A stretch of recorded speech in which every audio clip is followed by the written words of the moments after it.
कविता बांधो ना नाव इस ठाव बंधु। इसका जो संकलन है वो अर्चना है। ये 1950 का संकलन है। इसके रचनाकार सूर्यकांत त्रिपाठी निराला है। इसका विषय जो है वो प्रेम स्मृति है। प्रेम स्मृति मतलब प्रेम की बीती हुई यादें। मतलब इसमें नायक जो है अपनी प्रेमिका को याद करता है, अपनी बीती हुई बातें याद करता है। अब कविता की लाइनें हैं, बांधो ना नाव इस ठाव बंधु, पूछेगा सारा गांव बंधु। अब वो कहता है कि इस जगह पर तुम नाव मत बांधो, अपनी नाव को इस जगह पर मत बांधो, वरना पूरा का पूरा गांव तुमसे सवाल करेगा, पूछेगा कि तुम यहाँ नाव क्यों बांधते हो। यह घाट वही जिस पर हंसकर वह कभी नहाती थी धंसकर, आंखें रह जाती थी फंसकर, कपते थे दोनों पांव बंधु।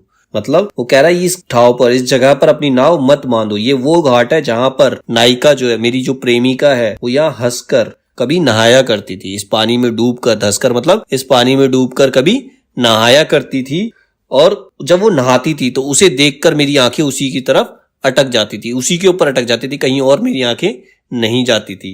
आंखें रह जाती थी फंसकर, और जब मेरी आंखें उस पर अटक जाती थी तो मेरे दोनों के दोनों पांव कांपने लगते थे। उसको देखकर मेरे दोनों पांव जो थे वो कांपने लगते थे। मतलब वो प्रेमिका के सौंदर्य को देखकर उसी पे अटक जाता था, और उसके अंदर एक अजीब सा कंपन पैदा होता था नायक के अंदर।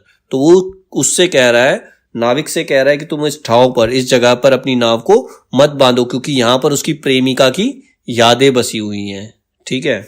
वह हंसी बहुत कुछ कहती थी फिर भी अपने में रहती थी, सबकी सुनती थी सहती थी, देती थी सबके दाव बंधु, बांधो ना नाव इस ठाव बंधु। कह रहा वह हंसी बहुत कुछ कहती थी। जब वो यहाँ आती थी, नहाती थी, तो उसके अच्छी अलग सी मुस्कान रहती थी। उसकी हंसी कुछ ही कहती थी, फिर भी वो अपने में रहती थी। उसे फिर भी किसी और से कोई मतलब नहीं था। वो खुद में ही खुश रहती थी, अपने आप में ही प्रसन्न रहती थी। सबकी सुनती थी सहती थी, जो भी कुछ कह रहा है वो सब सुन लेती थी, सहती थी। कुछ मतलब किसी का पलटकर जवाब वो नहीं देती थी। कई लोग जैसे होते हैं, कोई लड़की जाती है तो उसमें 50 कमेंट करते हैं, तो चुपचाप सुनकर निकल गए। तो उसका वही था, वो सबकी सुनती थी सहती थी, देती थी सबके दाव बंधु, बांधो ना इस ठाव बंधु। बस सबकी बातों को वो सुनकर अपने आप को चुप रखती थी, सह लेती थी सारी चीजों को। और उससे कहता है कि ये उसी प्रेमिका की यादें हैं यहाँ पर उसकी, तो यहाँ पर अपनी नाव मत बांधो।